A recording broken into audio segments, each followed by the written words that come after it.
ইতালির দ্বীপ সিসিলিতে আঘাত হেনেছে ঘূর্ণিঝড় হ্যারি।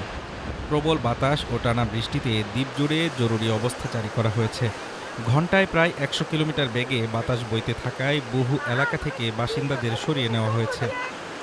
উত্তাল সাগরের বিশাল ঢেউ উপকূলে আছড়ে পড়ছে। ঝড়ো হাওয়ায় গাছ দুলছে, আর উদ্ধারকর্মীরা ইনফ্ল্যাটেবল রেস্কিউ বোট প্রস্তুত করছেন।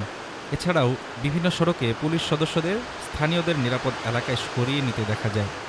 এক পুলিশ কর্মকর্তা জানান, এই পুরো এলাকা খালি করে দেওয়া হয়েছে, প্রবেশ নিষিদ্ধ, এমনকি বাড়িঘরও খালি করা হয়েছে।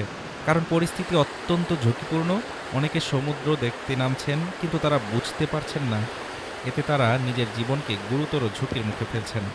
তিনি আরও বলেন, পরিস্থিতি স্বাভাবিক না হওয়া পর্যন্ত মানুষকে বিপজ্জনক এলাকা থেকে দূরে রাখার চেষ্টা চলছে। Perché qua è একজন tutto স্থানীয় বাসিন্দা interdetto, বলেন, addirittura আমাদের delle বাড়ি case sono ছেড়ে state বেরিয়ে anche যেতে বলা হয়েছে। evacuate এ e সিরিয়ালে quindi siccome c'è পৌরসভা pericolo perché আমাদের molta বিনা gente খরচে scende a থাকার piedi ব্যবস্থাও per করেছে। vedere il mare, আবহাওয়ার però non পূর্বাভাস sa che ভালো si নয়, espone a সারা রাত খুব pericoli উদ্বিগ্ন particolari. ছিলাম, তবে Quindi stiamo আশা করছি cercando বড় কোনো ক্ষতি quando হবে না। possibile di কর্তৃপক্ষ জানায়, সিসিলির প্রায় ২০০টি শহরে জরুরি পরিচালনা কেন্দ্র চালু করা হয়েছে এবং প্রায় ১৫০টি শহরে স্কুল বন্ধ ঘোষণা করা হয়েছে। পরিস্থিতি মোকাবেলায় ২০০-এর বেশি সিভিল প্রোটেকশন কর্মী, প্রায় ১,০০০ স্বেচ্ছাসেবক এবং ৫,০০০ পৌরকর্মী মাঠে কাজ করছেন। আবহাওয়া দপ্তর বলছে, সবচেয়ে খারাপ পরিস্থিতি মঙ্গলবার দেখা গেছে। বুধবার থেকে ধীরে ধীরে উন্নতির সম্ভাবনা থাকলেও বৃষ্টি অব্যাহত থাকতে পারে। Desk report, Dhaka today.